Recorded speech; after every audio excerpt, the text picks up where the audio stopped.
अल्हम्दुलिल्लाह वस्सलातु वस्सलामु अला रसूलिल्लाह। जानवरों के सींगों को काम में लाने का हुक्म।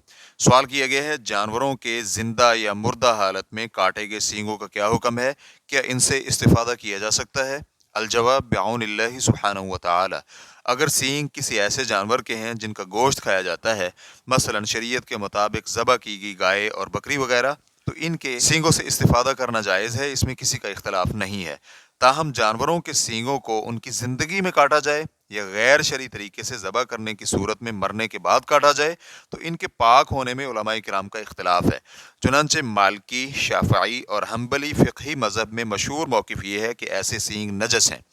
जैसे कि अल-मौसूअतुल फ़िक़हिय्यतुल कुवैतिय्या जिल्द नंबर 39 सफ़ा नंबर 391 ता 392 में है, माकूलुल लहम यानी ऐसे जानवर जिनका गोश्त खाया जाता है लेकिन उनके तबी तौर पर मर जाने की सूरत में उनकी हड्डियों, सींगों, खुरों और सुम्मों को काम में लाने के बारे में उलमाए किराम का इख्तिलाफ है।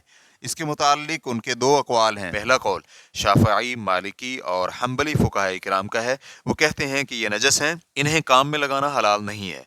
उन्होंने इसकी दलील ये दी है कि ये मुर्दार का हिस्सा है, इसलिए ये नजस होगा।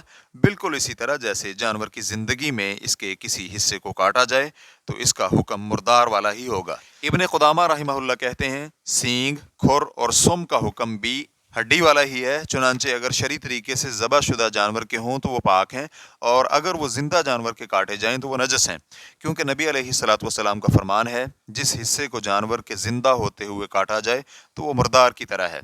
इस हदीस को तिरमिज़ी ने रिवायत किया है और इसे हसन गरीब करार दिया है। रेफरेंस के लिए देखिए अल-मुग़नी जिल्द नंबर 1 सफ़ा नंबर 99। अहनाफ और इमाम अहमद की एक रिवायत के मुताबिक वो इस बात के कायल हैं कि ये पाक हैं और इनसे इस्तिफ़ादा जायज़ है। इसी दूसरे मौक़िफ़ को शेखुल इस्लाम इब्न तैमिया रहमहुल्लाह ने इख्तियार किया है और उन्होंने ये भी कहा है कि यही मौक़िफ़ जमहूर सलफ़ सालेहीन का है।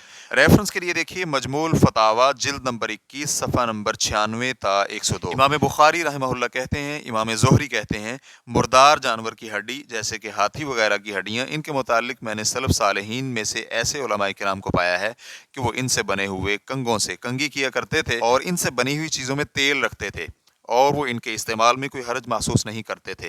फ़तहुल बारी जिल्द नंबर 1 सफ़ा नंबर 342। इब्न हजर रहमहुल्लाह कहते हैं, इमाम बुखारी रहमहुल्लाह का ये कहना है कि सलफ़ इन चीज़ों से बने हुए ज़रूफ़ में तेल रखते थे, इस बात की दलील है कि वो इनके पाक होने के कायल थे। रेफरेंस के लिए देखिए फ़तहुल बारी जिल्द नंबर 1 सफ़ा नंबर 343। इब्न क़य्यिम रहमहुल्लाह कहते हैं, इन चीज़ों के पाक होने की दलील ये है कि मुर्दार जानवर को नापाक कहने की वजह हड्डियों में नहीं पाई जाती, इसलिए उन्हें नापाक नहीं कहा गया। ना ही इन हड्डियों को गोश्त पर कयास करना सही है, क्योंकि गंदे और फाजिल मादे गोश्त में ही रह सकते हैं, हड्डियों में नहीं रहते।